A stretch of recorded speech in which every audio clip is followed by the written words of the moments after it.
Can you imagine just when you reflect on the turn of events when Artie decided not to join, that changed not just Bobby's life, but the whole DeBarge family's life. I mean, that's that moment in history. If he had just said, "Yeah, I'm coming down," the Barge, we would never have heard of them, and it would just been a whole different story. But that's you just think about faith and just how things could just switch. Do you know how I view that whole situation? My life was preordained. It was predestined. It Yes. was, and so was Bobby's, and so was the DeBarges. And I happened to be utilized and become the vehicle to get us to the destination. I'm so thankful for it. I'm so humbled by it, Mm. you know. But the thing of it is Arnie was supposed to quit. He wasn't supposed to come. Bobby was supposed to be there. Look at the success of Switch. I'll be honest with you and tell you, I do not envision the level of success with Switch with Arnie versus Bobby. And Mm. Arnie was incredible. Falsetto singer, sing like maybe lead vocalist of Stylistics or Blue Magic or one of those guys. But he could sing, don't get me wrong. But Bobby DeBarge is a phenomenon. Bobby DeBarge, to me, is the definitive falsetto singer. But not Mm. only that, there was a lot of things about Bobby and Bobby's life that was supposed to take this journey with me. And I was just a vehicle. Mm. Wow. So I'm humbled by it all, to be honest with you. Yeah. I mean that's we talk about destiny. I mean you've it's almost like every part of the journey, it's another sign that actually this was not a fluke. This was, it's that's just amazing. That's right. That's right. What was it like seeing Barry Gordy for the first time, Mr. I was blown Motown? away.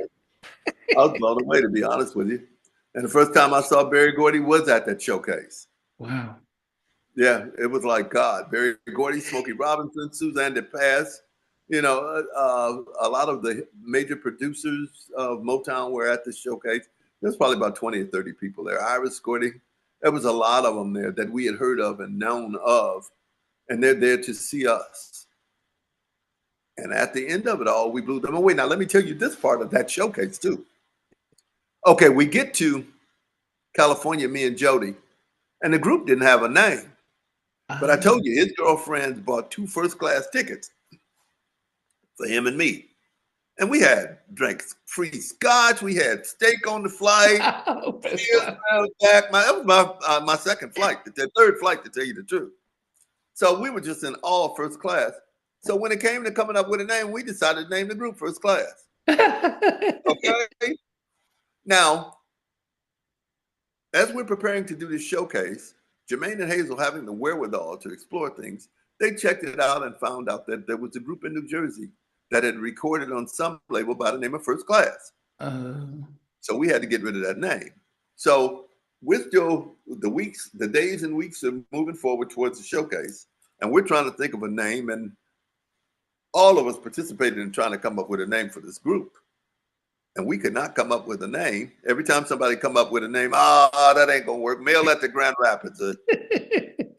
So we don't really have a name, but we doing this showcase. After the showcase, everybody that was there hung out with us. Well, there was hors d'oeuvres and other stuff. Hazel and them did it right. So after the showcase, Jermaine and Hazel, they served hors d'oeuvres, and everybody that was there came up to talk to us, to deal with us. In the course of it, Suzanne DePass, who's raving about how incredible we were, she said, "Oh, wait a minute. I forgot to tell you. Everybody played more than one instrument, okay? Everybody played more than one instrument. Everybody sang. So in the middle of a song, Bobby, who may be up front on the mic, runs back to the keyboard, while Philip, who's on the percussion, may run up and start singing bass, while I might get off my piano and go play my trumpet. So we used to switch up and do things like that.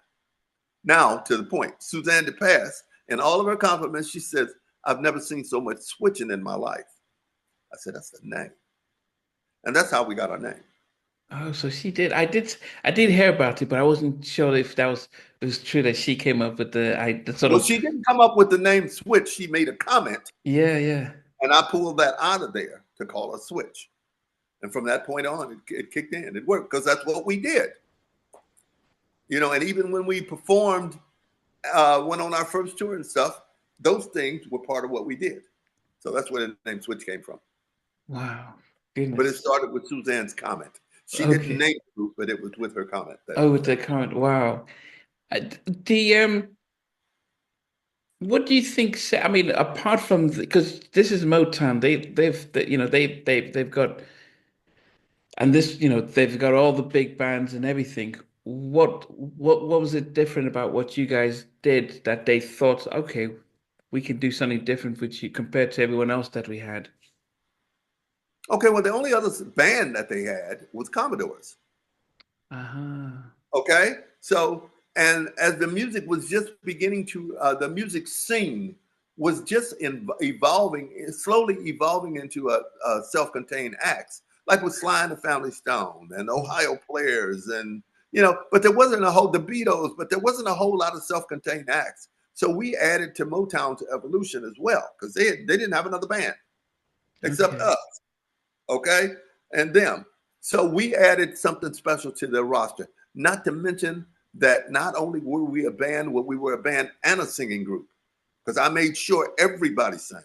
I made sure me, Philip, and Bobby were the principal lead vocalists, with them even standing out more than me.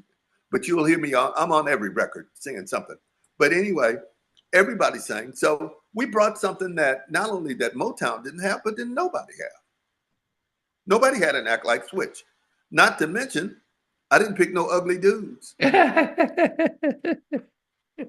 had to be handsome. But that's in my head. That didn't come out of my mouth, but that was in my head. And now on stage, I talk about it because, they said, well, why you say you had to have handsome dudes? I said, because girls don't scream for ugly dudes.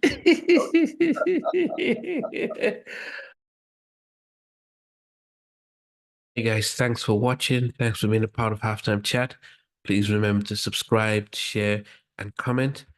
But most importantly, why don't you become a member of Halftime Chat?